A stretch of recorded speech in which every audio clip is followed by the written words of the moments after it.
Ollaan matkalla jouluun ja nyt palaa jo 20. Vietettiin toista adventtia. Alakukirkosta alkaen ensimmäisen adventin sanoma on ollut alentuneesta, nöyrtyneestä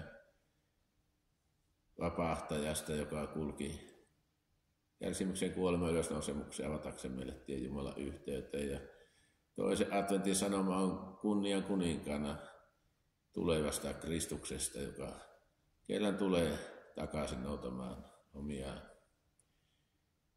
Ja päivän tekstissä Luukas 17 luvussa Jeesus kertoo 2 näkökulmaa Jumalan valtakuntaan.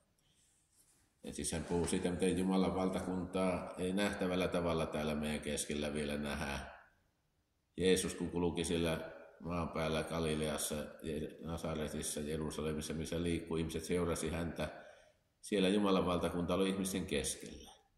Ja nämä variseukset ja muut siellä oli, jotka eivät uskoneet ja omistaneet sitä valtakuntaa, vaan halusivat Jeesuksesta päästä pikemmin eroon, niin he oli kyllä lähellä. Monet ihmiset oli lähellä Jumalan valtakuntaa, kun oli Jeesuksen kanssa.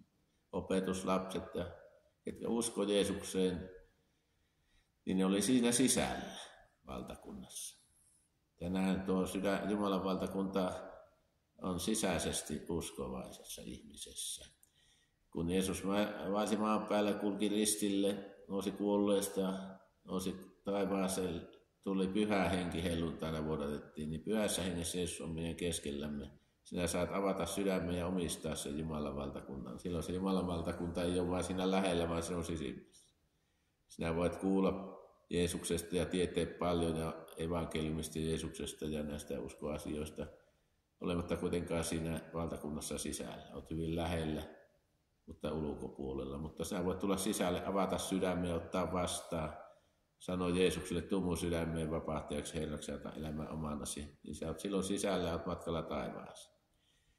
Nyt Jeesus on tällä tavalla sydänten valtakunnan kuningas.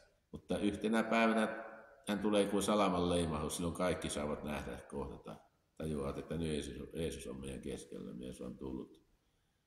Ja silloin se näkymätön sydänten valtakunta muuttuu näkyväksi. Silloin se kahtia jako rajalinja, mikä nyt on jo täällä sydämissä, niin muuttuu todelliseksi sillä tavalla, että kun uskossa on täällä eletty, niin saadaan käydä Jeesuksen luo iankaikkisen elämään.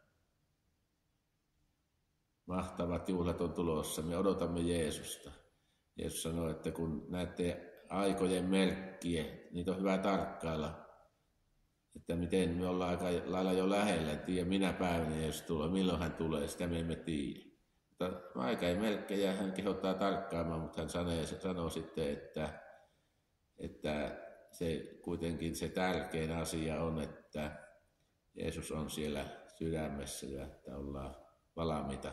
Ja kun näemme niitä semmoisia aikamerkkejä, niin hän kehottaa nostamaan pää, sillä vapautuksen päivä on lähellä.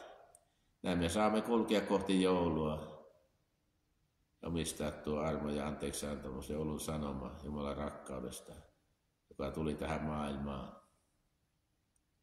Ja nyt me saamme tässä olla, ihmetellä hänen rakkautta ja omistaa, elää se todeksi ja siitä todistaa.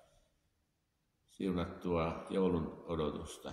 Palataan papilta täältä. Palataan asiaan.